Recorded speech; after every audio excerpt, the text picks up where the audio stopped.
ಮಂಗಳ ಗಂಗೋತ್ರಿಯಲ್ಲಿ ಸಮಸ್ಯೆಗಳು ಹಿಂದೆನೂ ಇತ್ತು, ಈಗಲೂ ಇತ್ತು. ಈ ಸಮಸ್ಯೆಗಳು ಎಲ್ಲ ಕಡೆಯಲ್ಲಿ ಇದ್ದೇ ಇರುತ್ತೆ. ಆದರೆ ಗಟ್ಟಿ ಧ್ವನಿಯಲ್ಲಿ ಇತ್ತೀಚಿನ ದಿನಗಳಲ್ಲಿ ಭಾಳಷ್ಟು ಪತ್ರಿಕಾಗೋಷ್ಠಿಗಳು ನಡೀತಾ ಇದೆ, ನಿಮ್ಮ ಹೋರಾಟಗಳು ನಡೀತಾ ಇದೆ. ಇದು ಮಂಗಳೂರು ಸಮಗ್ರ ವಿಶ್ವವಿದ್ಯಾನಿಲಯದ ಕಾಲೇಜಿನ ಸಮಸ್ಯೆ ಅಥವಾ ಕೇವಲ ಸ್ನಾತಕೋತ್ತರ ಅಧ್ಯಯನ ಕೇಂದ್ರದ ಸಮಸ್ಯೆ? ಏನು ಅನ್ನಿಸ್ತದೆ ನಿಮಗೆ ಸುವಿತ್ ಅವರೇ? ಅಲ್ಲ, ಮೊದಲನೇದಾಗಿ ಅಖಿಲ ಭಾರತೀಯ ವಿದ್ಯಾರ್ಥಿ ಪರಿಷತ್ ವತಿಯಿಂದ ಕಳೆದ ಅನೇಕ ವರ್ಷದಿಂದ ಮಂಗಳೂರು ಯೂನಿವರ್ಸಿಟಿ, ನೀವೇನು ಹೇಳಿದ್ರಿ 1968ರಿಂದ ಹಿಡಿದು 1980ರಲ್ಲಿ ಸ್ವಾಯತ್ತವಾಗಿ ಯೂನಿವರ್ಸಿಟಿ ಆಯಿತು. ಆಗಿನಿಂದ ಇವತ್ತಿನವರೆಗೂ ಕೂಡ ಇಲ್ಲಿನ ಕನ್ಸ್ಟ್ರಕ್ಟಿವ್ ಆಗಿರುವಂಥ ಹೋರಾಟಗಳಿಗೆ ವಿದ್ಯಾರ್ಥಿ ಪರಿಷತ್ ಸಹಕಾರವನ್ನು ಮಾಡ್ತಾ ಬಂದಿದೆ. ನಾವು ಕನ್ಸ್ಟ್ರಕ್ಟಿವ್ ಅಪ್ರೋಚ್ ಅನ್ನು ಇಟ್ಕೊಂಡು ಯೂನಿವರ್ಸಿಟಿಯ ಏಳಿಗೆಗಾಗಿ ಏನು ಮಾಡ್ಬೋದು, ಇಲ್ಲಿನ ಸಮಸ್ಯೆಗಳನ್ನು ಬಗೆಹರಿಸುವ ನಿಟ್ಟಿನಲ್ಲಿ ಏನು ಮಾಡ್ಬೋದು ಅದನ್ನು ಮಾಡ್ತಾ ಬಂದಿದ್ದೇವೆ. ಕಳೆದ ಅನೇಕ ವರ್ಷದಿಂದ ಇತ್ತೀಚೆಗೆ ಒಂದು 10-15 ವರ್ಷಗಳ ನಂತರ ಇಲ್ಲಿ ಆದಂತಹ ಅನೇಕ ಹಗರಣಗಳ ಪ್ರಭಾವದಿಂದಾಗಿರ್ಬೋದು, ಅಥವಾ ಇಲ್ಲಿಗೆ ಬಂದಿರುವಂತ ಶೈಕ್ಷಣಿಕ ತಜ್ಞರು ಯಾವ ಅಧಿಕಾರಿಗಳಿದ್ದಾರೆ ಅಂತವರ ನಿರ್ಲಕ್ಷ್ಯತನದಿಂದಾಗಿರ್ಬೋದು, ಅಥವಾ ಭ್ರಷ್ಟಾಚಾರ ಅನ್ನುವಂಥದ್ದು ತಾಂಡವವಾಡ್ತಾ ಇದೆ, ಅದರ ಕಾರಣದಿಂದಾಗಿರ್ಬೋದು ಮಂಗಳೂರು ಯೂನಿವರ್ಸಿಟಿಯ ಅಧ್ಯಯನ ಕೇಂದ್ರದ ಜೊತೆಗೆ ಮಂಗಳೂರು ಯೂನಿವರ್ಸಿಟಿ ಅಡಿಯಲ್ಲಿ ಬರುವಂತ ಸುಮಾರು 150 ಕಾಲೇಜುಗಳಿದೆ. ಅದರಲ್ಲಿ 104 ಖಾಸಗಿ ಕಾಲೇಜುಗಳು, 33 ಸರ್ಕಾರಿ ಕಾಲೇಜುಗಳು. ಈ ಎಲ್ಲ ಕಾಲೇಜುಗಳಲ್ಲೂ ಕೂಡ ಒಂದು ರೀತಿಯಾದಂಥ ವಿದ್ಯಾಭ್ಯಾಸಕ್ಕೆ ಪೂರಕವಾಗಿರುವಂಥ ವಾತಾವರಣ ಸಿಗ್ತಾ ಇಲ್ಲ. ಯಾಕೆ ಸಿಗ್ತಿಲ್ಲ ಅಂತ ಕೇಳಿದ್ರೆ, ಇವತ್ತು ಅಲ್ಲಿನ ಫೀಸ್ ಸ್ಟ್ರಕ್ಚರ್ ಅನ್ನ ನೋಡಬೇಕು. ಇವತ್ತು ಮಂಗಳೂರು ವಿಶ್ವವಿದ್ಯಾನಿಲಯದ ಕೊಣಾಜೆಯ ಫೀಸ್ ಸ್ಟ್ರಕ್ಚರಿಗೂ ನೀವು ಯಾವುದೋ ಖಾಸಗಿ ಯೂನಿವರ್ಸಿಟಿಗೂ ಯಾವುದೇ ಡಿಫ್ರೆನ್ಸ್ ಇಲ್ಲ. ಇವತ್ತು ಖಾಸಗಿ ವಿದ್ಯಾಸಂಸ್ಥೆಯಲ್ಲಿ ಯಾರು ಕಲಿಬಹುದು ಅಂತ ಹೇಳಿದ್ರೆ, ಯಾರಲ್ಲಿ ಅಷ್ಟು ಶಕ್ತ ಇದ್ದಾರೋ ಅವ್ರು ಕಲಿಬಹುದು. ಆದ್ರೆ ಮಂಗಳೂರು ಯೂನಿವರ್ಸಿಟಿಯಲ್ಲಿ ಇವತ್ತು ಬಡ ವಿದ್ಯಾರ್ಥಿಗಳು ಕಲಿಬೇಕು ಅಂತ ಬರ್ತಿದ್ರು. ಒಂದೊಮ್ಮೆ ಎಂತೆಂತ ಪಂಡಿತರನ್ನು ಕೊಟ್ಟದ್ದು ಯೂನಿವರ್ಸಿಟಿ. ಸಾವಿರಾರು ಪತ್ರಿಕೋದ್ಯಮದ ಮಿತ್ರರಿಗೆ, ಈಗ ನಿಮ್ಮನ್ನು ಸೇರಿಸಿಕೊಂಡು ಅನೇಕ ಪತ್ರಿಕೋದ್ಯಮದಲ್ಲಿ ಪ್ರತಿಭೆಗಳನ್ನ ಕೊಟ್ಟಂತ ಮಂಗಳೂರು ಯೂನಿವರ್ಸಿಟಿ. ಆದ್ರೆ ಇವತ್ತಿಗೆ ಪತ್ರಿಕೋದ್ಯಮ ವಿಭಾಗ ಇಲ್ಲ. ಇವತ್ತು ಪತ್ರಿಕೋದ್ಯಮ ವಿಭಾಗ ಇಲ್ಲ ಅಂತ ಹೇಳಿದ್ರೆ ಅದಕ್ಕೆ ಕಾರಣಗಳೇನು ಅಂತ ಕೇಳಿದ್ರೆ ಅಲ್ಲಿ ಲ್ಯಾಬ್ನ ಫೆಸಿಲಿಟಿ ಇಲ್ಲ. ಹಾಗಾಗಿ ನಾವ್ ಹೇಳ್ತಿರೋದು, ನಮ್ಮ ಹೋರಾಟ ಕೇವಲ ಮಂಗಳೂರು ಯೂನಿವರ್ಸಿಟಿಯ ಒಂದು ಅಧ್ಯಯನ ಕೇಂದ್ರಕ್ಕೆ ಅಥವಾ ಒಂದು ಕಾಲೇಜಿಗೂ ಅಲ್ಲ, ಬದಲಾಗಿ ಮಂಗಳೂರು ಯೂನಿವರ್ಸಿಟಿಯಲ್ಲಿ ಬರುವಂತ 155 ಕಾಲೇಜುಗಳಲ್ಲೂ ಕೂಡ ವ್ಯವಸ್ಥೆಗಳು ಬದಲಾಗಬೇಕು. ಓಕೆ, ಒಂದಷ್ಟು ಖಾಸಗಿ ಇರಬಹುದು, ಒಂದಷ್ಟು ಸರ್ಕಾರಿ ಇರಬಹುದು, ಆದ್ರೆ ಅಲ್ಲಿನ ವ್ಯವಸ್ಥೆಗಳು, ಈ ಎಕ್ಸಾಮ್ ಫೀಸ್ನ ವಿಷಯದಲ್ಲಿ, ಯೂನಿವರ್ಸಿಟಿ ಫೀಸ್ನ ವಿಷಯದಲ್ಲಿ, ಸರ್ಕಾರಿ ಕಾಲೇಜುಗಳಲ್ಲಿ ಮೂಲಭೂತ ಸೌಕರ್ಯದ ವಿಷಯದಲ್ಲಿ, ವಿಶೇಷವಾಗಿ ಕ್ಯಾಂಪಸ್ ಅನ್ನುವಂಥದ್ದು ಈ ಎಲ್ಲ ಯೂನಿವರ್ಸಿಟಿಗಳಿಗೆ, ದಕ್ಷಿಣ ಕನ್ನಡ, ಉಡುಪಿ 2 ಜಿಲ್ಲೆಗಳಿಗೂ ಕೂಡ ಮುಕುಟಮಣಿ ಇದ್ದಂಗೆ ಯೂನಿವರ್ಸಿಟಿಯ ವಿಷಯವನ್ನ ನೋಡಿದ್ರೆ. ಹಾಗಾಗಿ ಇಲ್ಲಿ ನೀವು ಆದಷ್ಟು ಫೆಸಿಲಿಟಿಗಳನ್ನ ಕೊಡಿ. 350 ಎಕರೆಯಲ್ಲಿ ಯೂನಿವರ್ಸಿಟಿ ಇದೆ. ಯಾವುದೇ ಒಂದು ಪ್ರೈವೇಟ್ ಯೂನಿವರ್ಸಿಟಿ ಕೂಡ ಅಷ್ಟು ಎಕರೆ ಅಲ್ಲಿ ಇರುವಂತದ್ದು ಕಡಿಮೆ, 350. ಆದ್ರೆ ಇವತ್ತಿಗೆ 350 ಎಕರೆ ಯೂನಿವರ್ಸಿಟಿಯ ಕೈಯಲ್ಲಿ ಇದೆಯಾ ಇಲ್ವಾ ಅನ್ನೋಂಥದ್ದು ಒಂದು ಪ್ರಶ್ನೆ. ಹಾಗಾಗಿ ಅದರ ಬಗ್ಗೆ ಒಂದು ಪ್ರಶ್ನೆ ಮಾಡ್ತಾ ವಿದ್ಯಾರ್ಥಿ ಪರಿಷತ್ನ ಹೋರಾಟ ಈ ಕನ್ಸ್ಟ್ರಕ್ಟಿವ್ ಆಗಿರುವಂತ ಯೂನಿವರ್ಸಿಟಿ ಬಿಲ್ಡಿಂಗ್ ಹೊರತಾಗಿ ಯೂನಿವರ್ಸಿಟಿಗೆ ಯಾವುದೇ ರೀತಿಯಾದ ಧಕ್ಕೆ ತರಬೇಕು ಅಂತ ಹೇಳಿ ಅಲ್ಲ. ನಿಹಾರ್ ಹತ್ರ ಮಾತಾಡುವ. ನಿಹಾರ್ ಅವರೇ, ನೀವು ಕಾರ್ಯದರ್ಶಿ ಬಾಟನಿಯಲ್ಲಿ ಅಧ್ಯಯನ ಮಾಡ್ತಾ ಇದ್ದೀರಿ. ನನಗೂ ನೆನಪಾಗ್ತಾ ಇದೆ, 92 ಅಲ್ಲಿ ನಾನು ಅಲ್ಲಿ ವಿದ್ಯಾರ್ಥಿ ನಾಯಕನಾಗಿದ್ದವನು ಮಂಗಳ ಗಂಗೋತ್ರಿಯಲ್ಲಿ. ಈಗ ಇವರು ಹೇಳಿದರು ಪತ್ರಿಕೋದ್ಯಮ ವಿಭಾಗ ಇರ್ಬೋದು, ನಾನು ರಾಜ್ಯಶಾಸ್ತ್ರ ವಿಭಾಗದಲ್ಲಿ ಇದ್ದವನು.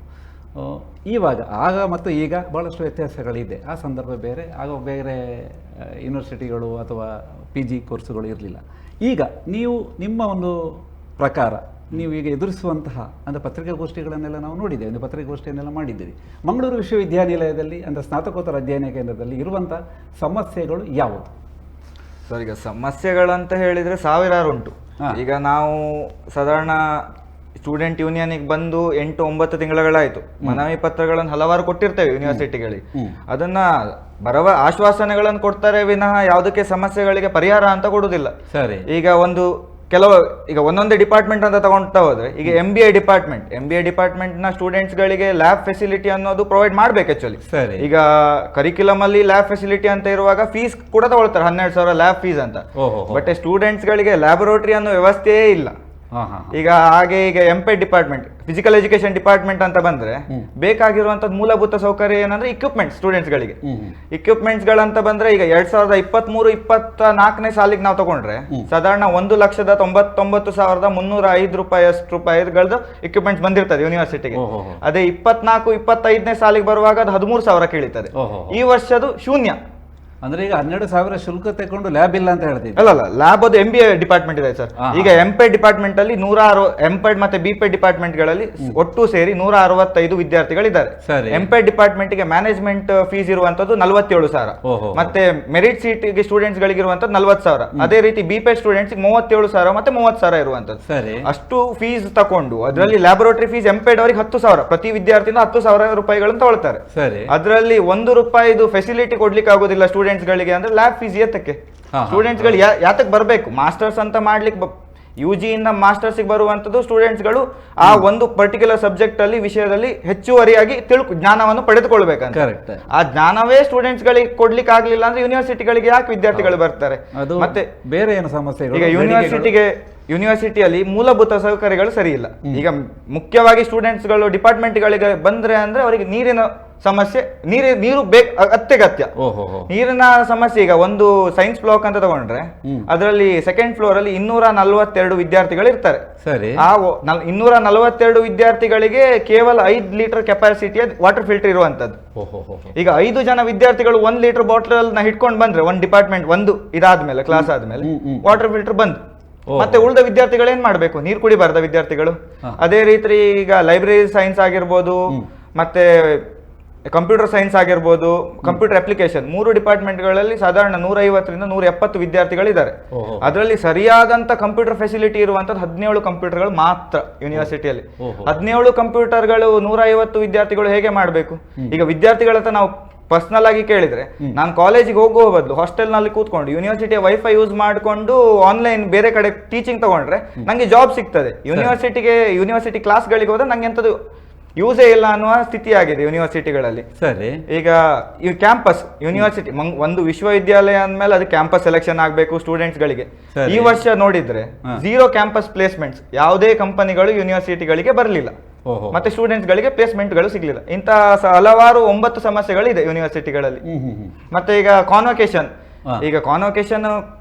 ಈಗ ಫಸ್ಟ್ ಬಂದವರಿಗೆ ಕಾಲೇಜ್ ಟಾಪರ್ಸ್ ಗಳಿಗೆ ಕೊಡ್ಲಿ ಬೇಜಾರಿಲ್ಲ, ಉಳಿದ ವಿದ್ಯಾರ್ಥಿಗಳು ಸೇಮ್ ಫೀಸ್ ಕಟ್ಟಿರ್ತಾರೆ. ಅವ್ರೇನು ಅನ್ಯಾಯ ಮಾಡಿರ್ತಾರೆ? ಅವರಿಗೂ ಕಾನ್ವೊಕೇಶನ್ಗಳು ಕೊಡುವಂತದ್ದು ಅತ್ಯಗತ್ಯ. ಪ್ರತಿ ವರ್ಷ ಜನವರಿ ಫೆಬ್ರವರಿಯಲ್ಲಿ ಕಾನ್ವೊಕೇಶನ್ ಆಗುತ್ತೆ. ಈ ಸಲ ಮಾರ್ಚ್ 28 ಕಾನ್ವೊಕೇಶನ್ ಡೇ ಆಗಿದೆ. ಬಟ್ ಇಲ್ಲಿ ತನಕ ಸರಿಯಾಗಿ ಬೇರೆ ಉಳಿದ ಸ್ಟೂಡೆಂಟ್ಸ್ ಗಳಿಗೆ ಕಾನ್ವೊಕೇಶನ್ ಸಿಕ್ಕಿರುವುದಿಲ್ಲ. ಮತ್ತೆ ಯಾರಿಗೆ ಸಿಕ್ಕಿದೆ? ಈಗ ಟಾಪರ್ಸ್ ಗಳಿಗೆ ಮಾತ್ರ ಸ್ಟೇಜ್ ಅಲ್ಲಿ ಸಿಗುವಂತದ್ದು. ಈಗ ಡಿಪಾರ್ಟ್ಮೆಂಟ್ ಅಲ್ಲಿ ಒಂದು 50 ಜನ ಇದ್ರೆ ಒಬ್ಬರಿಗೆ ಪೋಸ್ಟ್ ಅಲ್ಲಿ ಬರ್ತಿತ್ತಲ್ಲ ಮೊದಲೆಲ್ಲ. ಪೋಸ್ಟ್ ಅಲ್ಲಿ ಇನ್ನೂ ಬರ್ಲಿಲ್ಲ ಸರ್. ತತ್ಕಾಲಲ್ಲಿ ಬೇಕಂದ್ರೆ 3,000 ಎಕ್ಸ್ಟ್ರಾ ಕಟ್ಟಿ ನಾವು ತತ್ಕಾಲಲ್ಲಿ ತಗೊಳ್ಳುವಂತ ವ್ಯವಸ್ಥೆ ಇರುವಂತದ್ದು.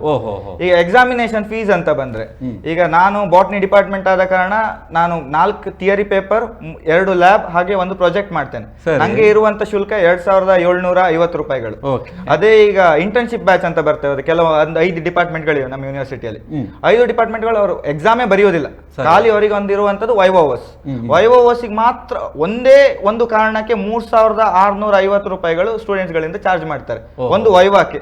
ಒಂದು ದಿನ ನಡೆಯುವಂತದ್ದು ಅಷ್ಟಕ್ಕೆ ಬೇಕಾ ಸ್ಟೂಡೆಂಟ್ಸ್ ಗಳು ಇಂಟರ್ನ್ಶಿಪ್ ಮಾಡುವಂತದ್ದು ಹೊರಗಡೆ, ಅದು ಅವರ ಶುಲ್ಕ ದುಡ್ಡಲ್ಲೇ ಮಾಡ್ಬೇಕು ಇಂಟರ್ನ್ಶಿಪ್. ಅದ್ರ ಮೇಲ್ಗಡೆ ಮತ್ತೆ ಎಕ್ಸಾಮಿನೇಷನ್ ಫೀಸಿಗೆ 3,650 ಕಟ್ಟುವಂತದ್ದು. ಅದೆಷ್ಟು ಮಟ್ಟಿಗೆ ಸರಿ ಅಂತ ನಮ್ಗೆ ಅರ್ಥ ಆಗುದಿಲ್ಲ ಸರ್.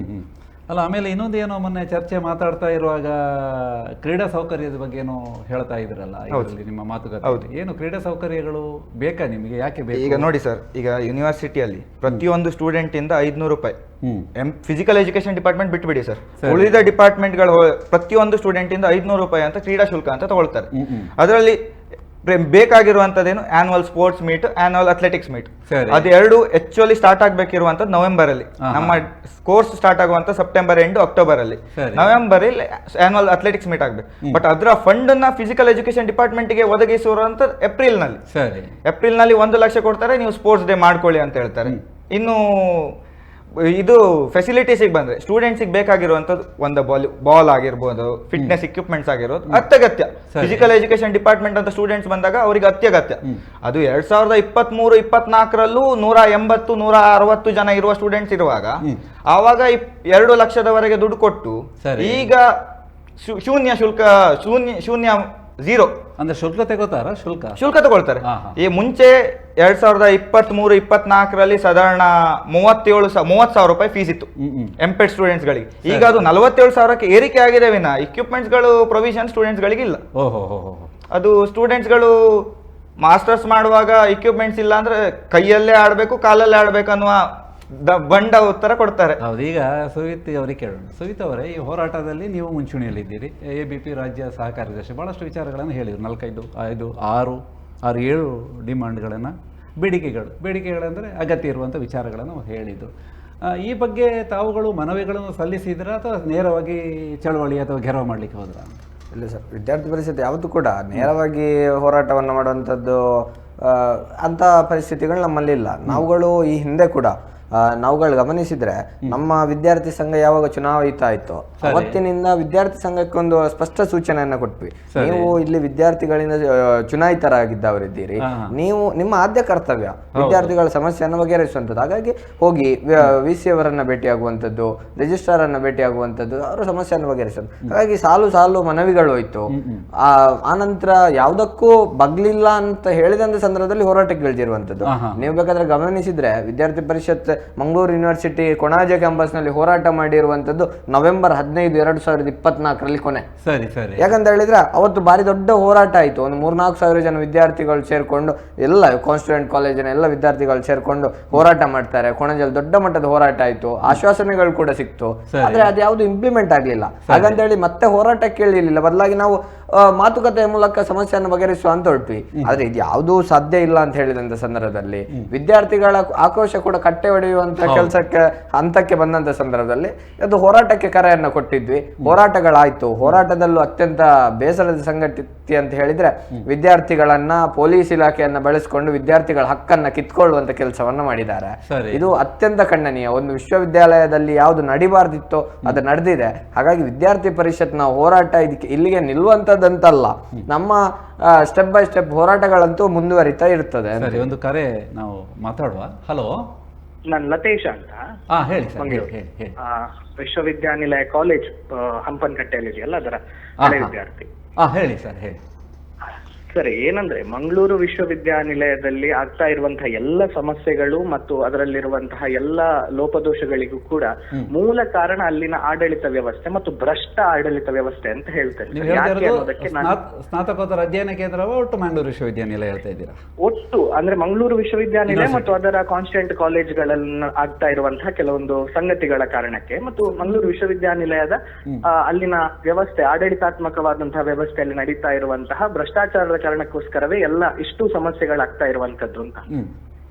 ಯಾಕೆಂದ್ರೆ ಒಂದು ಸಣ್ಣ ಉದಾಹರಣೆ ಹೇಳ್ತೇನೆ ಸರ್. ಒಂದು ಮಂಗಳೂರು ವಿಶ್ವವಿದ್ಯಾನಿಲಯದಲ್ಲಿ ಪ್ರಸಾರಾಂಗ ಅಂತ ಒಂದು ವಿಭಾಗ ಇದೆ. ಅದರಲ್ಲಿ ಪುಸ್ತಕಗಳನ್ನ ಪ್ರಕಟಣೆ ಮಾಡಬೇಕು.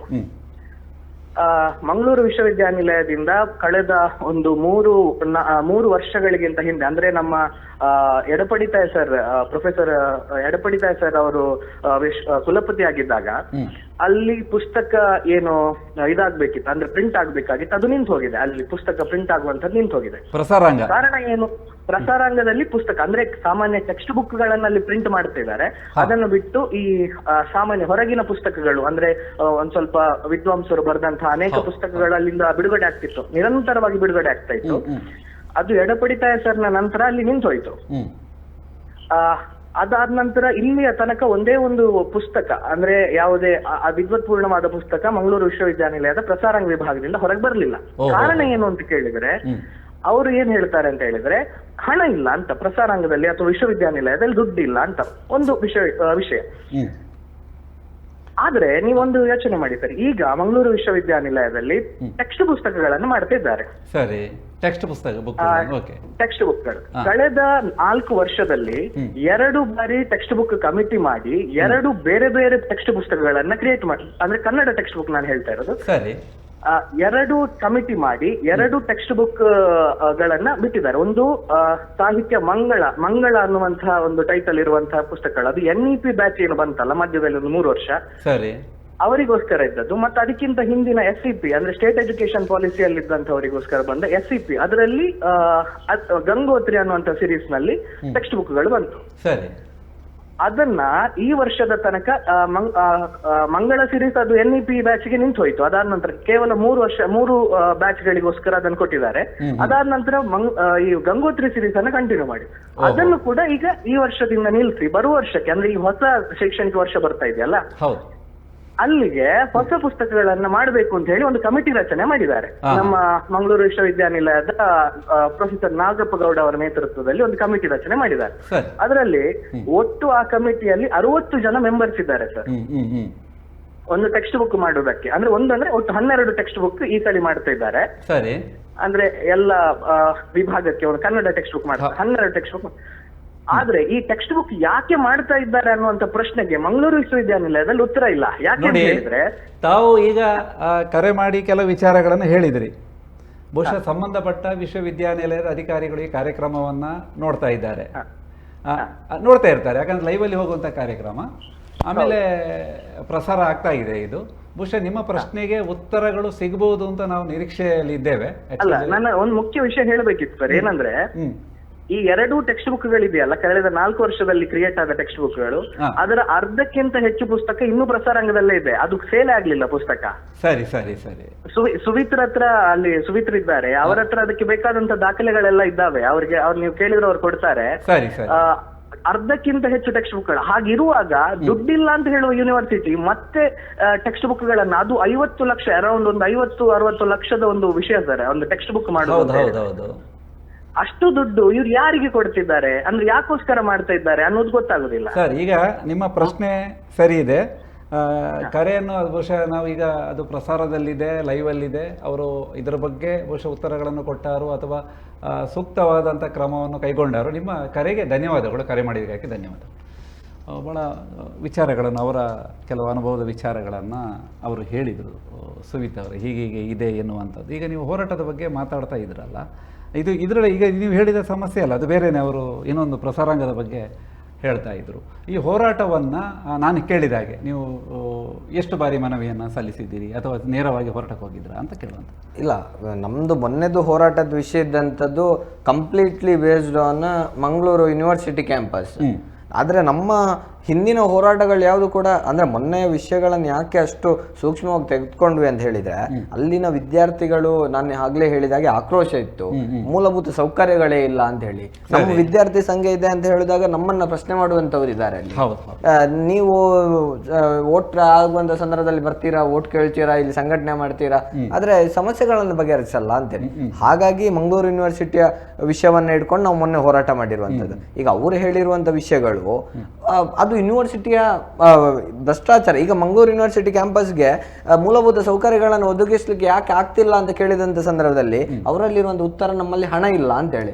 ಸೊ ಇದು ಇಂಟರ್ ಕನೆಕ್ಟೆಡ್. ಹಣ ಇಲ್ಲ ಅಂತ ಹೇಳಿದ್ರೆ 60 ಜನರ ಕಮಿಟಿ ಮಾಡ್ತೀರಿ ನೀವು, ಅದಕ್ಕೆ ಒಬ್ರು ಅಧ್ಯಕ್ಷರಿದ್ದಾರೆ, 60 ಅಲ್ಲಿ ಒಂದು ಸಾವಿರಾರು ಪುಸ್ತಕಗಳು ಪೆಂಡಿಂಗ್ ಇರುವಾಗ ಮತ್ತೆ ಪುಸ್ತಕದ ಕಮಿಟಿ ಮಾಡಿ, ಹೊಸ ಕಮಿಟಿ ಮಾಡಿ ಪುಸ್ತಕವನ್ನು ಪ್ರಸಾರ ಮಾಡುವಂತದ್ದು ಏನ್ ಬೇಕಿತ್ತು? ಸುಮಾರು ಒಂದು 30-40 ಲಕ್ಷ ಅಂತೂ ಯೂನಿವರ್ಸಿಟಿಗೆ ಬರ್ಡನ್ ಆಗುವಂತದ್ದು 100%. ಆ 40 ಲಕ್ಷದಲ್ಲಿ ಮೂಲಭೂತ ಸೌಕರ್ಯವನ್ನು ಮಾಡಬೇಕಿತ್ತು. ಹಾಗಾಗಿ ಹಣ ಇಲ್ಲ ಅನ್ನುವಂಥ ಕಾರಣವನ್ನು ಕೊಡುವಂಥದ್ದು ಅತ್ಯಂತ ಬಾಲಿಶವಾಗಿರುವಂಥದ್ದು. ಅದರ ಬದಲು ನಿಮ್ಮ ಭ್ರಷ್ಟ ವ್ಯವಸ್ಥೆಯನ್ನು ಬದಲು ಮಾಡಬೇಕು ಅಂತೇಳಿ.